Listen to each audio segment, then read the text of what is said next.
अस्सलाम वालेकुम, आप देख रहे हैं बियॉन्ड द बाउंड्रीज, हमारी world cup 2026 T20 world cup की खुसूसी ट्रांसमिशन के बियॉन्ड का एक हिस्सा।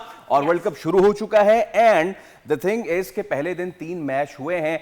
उस सब पे बात करेंगे। मैच से पहले ही हमने एक अपना अलग वर्ल्ड कप सजाया हुआ था, उसकी भी बात करेंगे।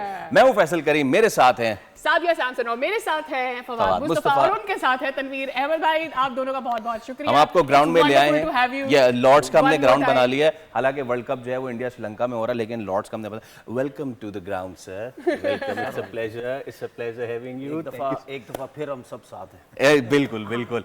ओके, तो शुरुआत तनवीर भाई, पहला दिन 3 मैच, तस्बीह तो पकड़ ली होगी। तस्बीह तो पकड़ ली।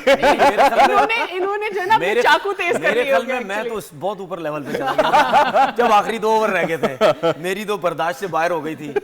यकीन करें, मैं मैं हैरान होता हूँ यार, अफसोस होता है। क्या करें यार, किस किस्म की क्रिकेट हमारी टीम खेलती है। अभी यही ऑस्ट्रेलिया के अगेंस्ट जो क्रिकेट खेल के आए, साफ कर दिया। ठीक है, आपने 3-0 कर दिया ऐसी टीम को, जो आप ये नहीं कह सकते कि भाई जेड टीम थी, वाई टीम थी, वो टीम नहीं थी। इससे तो अच्छी टीम थी, इससे तो बहुत ही अच्छी टीम थी। और मतलब उस टीम को आपने इतना बुरा हाल किया। मतलब क्या हो गया था? ट्रैवलिंग करके आए, श्रीलंका ही आ गए ना भाई। और बड़ी अजीब अजीब बातें मैं लोगों से सुनता हूं। घास भी तो छोड़ दी थी विकेट पे।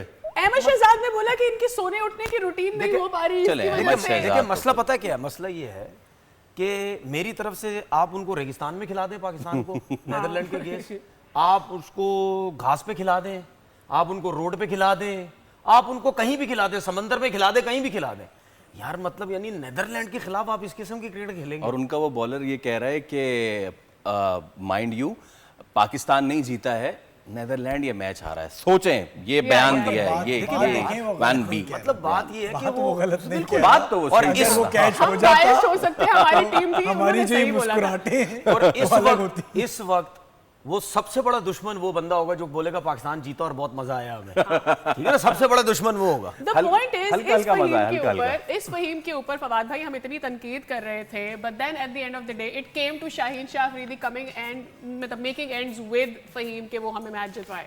नहीं, देखिए, बात सारी है कि फहीम की तो बारी आनी नहीं चाहिए थी ना। हाँ, मैं ये कह रही हूँ, we came to that कि शाहीन और फहीम ने हमें जिताया। प्रॉब्लम सारी ये है कि हमारा अब काफ़ी अरसे से यही एक प्रॉब्लम है कि जब ये आईसीसी के इवेंट आते हैं, हमने कोई इस किस्म की हरकत करनी होती है और दुआएं करवानी होती है।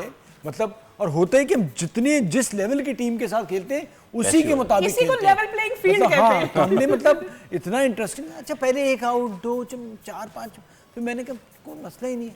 जब 6-7 हुए ना तो फिर घबराहट शुरू। मैंने तो फिर नेबुलाइजर निकाल दिया था। या अल्लाह, ये क्या हो गया? मेरा सांस ऊपर नहीं। अच्छा, मुझे पता क्या लगता है, ये लोग ना हमारा वो हाल कर देंगे एक टाइम पे आके, जिस तरह क्रिकेटर्स क्रिकेट से रिटायरमेंट लेते हैं ना, हम टीवी से रिटायरमेंट ले लेंगे। मुझे ऐसा लगता है कि भाई आज के बाद ना लोग तो परेशान हो ही जाते हैं। कितने लोगों से आप मिलो ना, वो कहते हैं कि भाई आज के बाद हम पाकिस्तान का मैच नहीं देखेंगे। भाई मुझे लगता है 1-2 सालों में ना हम यही करेंगे भाई, और नौकरी फिर भी रहे होते हैं। सब्सक्राइब करें और बेल दबाएं ताकि कोई खबर रह न जाए।